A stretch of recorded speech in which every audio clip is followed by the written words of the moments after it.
Ce que vous devez même savoir sur les derniers jours. Dans Matthieu 24 versets 3 à 10, alors que Jésus était assis sur le mont des Oliviers, ses disciples lui posèrent en privé des questions sur les signes de sa venue et de la fin du monde.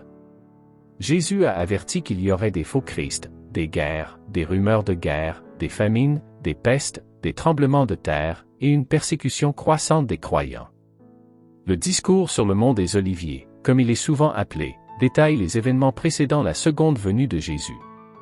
Il met l'accent sur des phénomènes tels que les catastrophes naturelles et les conflits mondiaux, mais un aspect souvent négligé est la prédiction de la persécution des croyants à la fin des temps. Il est crucial de reconnaître que la persécution n'est pas simplement un phénomène historique de l'Église primitive, mais une réalité persistante et croissante. Même aujourd'hui, des chrétiens sont persécutés dans diverses régions du monde, subissant des attaques, des arrestations injustes, des enlèvements et des tortures en raison de leur foi. Le discours met en lumière la nécessité de ne pas négliger la réalité de la persécution lors des discussions eschatologiques. Bien que les événements cataclysmiques soient importants, la persécution est une vérité inconfortable mais cruciale. Jésus a averti explicitement ses disciples qu'ils seraient livrés à la tribulation, tués et haïs de toutes les nations à cause de son nom. La tendance à négliger la persécution peut provenir de l'inconfort que ce sujet apporte. Contrairement aux sermons populaires axés sur la prospérité, la persécution n'a pas l'attrait des messages sensationnels. Cependant, la Bible insiste sur la réalité de la persécution, et les apôtres eux-mêmes ont enduré des souffrances pour leur foi. Les croyants doivent se préparer à la persécution, car elle fait partie intégrante du parcours chrétien. L'inévitabilité de la persécution est soulignée dans 2 Timothée 3 verset 12, où il est déclaré que tous ceux qui veulent vivre une vie pieuse en Christ seront persécutés. La compréhension de la persécution doit être ancrée dans la réalité biblique plutôt que dans le confort des messages populaires. La Bible exhorte les croyants à se tenir fermes dans la foi, sachant que la persécution est une certitude pour ceux qui suivent véritablement Christ. Alors que nous étudions les prophéties de la fin des temps, il est impératif de ne pas négliger l'enseignement biblique clair sur la persécution. Cela nous encourage à examiner notre foi, à rester ferme face à l'adversité, et à être prêt à affronter les épreuves avec l'assurance que notre victoire ultime est en Christ.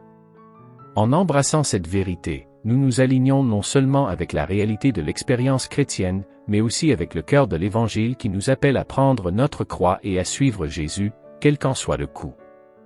Mes frères et sœurs en Christ, que la paix et la grâce de notre Seigneur Jésus-Christ soient avec vous tous.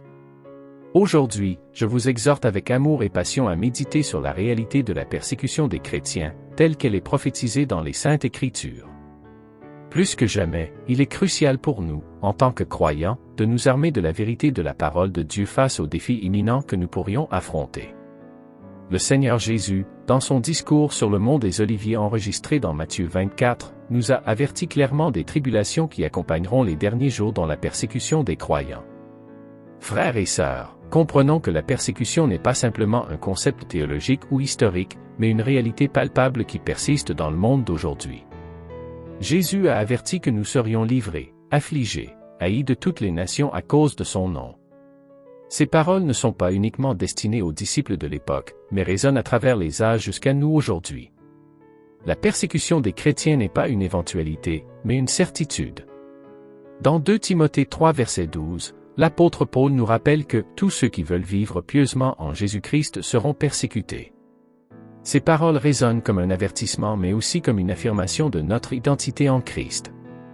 En tant que disciples du Seigneur, il est inévitable que notre engagement envers la vie chrétienne suscite opposition et hostilité. Pourtant, ne soyons pas découragés ni effrayés, car la parole de Dieu nous assure que notre persévérance dans la foi ne sera pas vaine. Matthieu 5 versets 10 à 12 proclame « Heureux ceux qui sont persécutés pour la justice, car le royaume des cieux est à eux. Heureux serez-vous, lorsqu'on vous insultera, qu'on vous persécutera et qu'on dira faussement de vous toutes sortes de mal, à cause de moi. Réjouissez-vous et soyez dans l'allégresse, parce que votre récompense sera grande dans les cieux. » Ces paroles réconfortantes du Seigneur Jésus nous encouragent à changer notre perspective sur la persécution. Plutôt que de la voir comme une menace, voyons-la comme une bénédiction. Être persécuté pour la justice, pour l'amour de Jésus, est un signe que nous sommes alignés sur la vérité de l'Évangile. C'est un honneur de partager ne serait-ce qu'une fraction des souffrances de notre Seigneur bien-aimé. Les apôtres, qui ont marché avec Jésus, ont témoigné de la réalité de la persécution. Pierre, dans 1 Pierre 4 versets 12 à 13, nous encourage en disant « Bien-aimés, ne soyez pas surpris, comme d'une chose étrange qui vous arrive, de la fournaise qui est au milieu de vous pour vous éprouver. Réjouissez-vous, au contraire, de la part que vous avez aux souffrances de Christ, afin que vous soyez aussi dans la joie et dans l'allégresse lorsque sa gloire apparaîtra. » Mes chers frères et sœurs, puissions-nous saisir la vérité profonde de ces paroles. La persécution est une épreuve, une fournaise qui nous raffine, qui sépare le superficiel du solide dans notre foi. Pierre nous encourage à nous réjouir, non pas malgré la persécution, mais à cause de la part que nous avons aux souffrances de Christ. C'est dans ces moments difficiles que notre foi est affinée, que notre amour pour Jésus est testé et que notre témoignage devient une lumière inextinguible. N'oublions pas les paroles de Jésus dans Jean 15 verset 20, où il dit « Souvenez-vous de la parole que je vous ai dite, le serviteur n'est pas plus grand que son maître.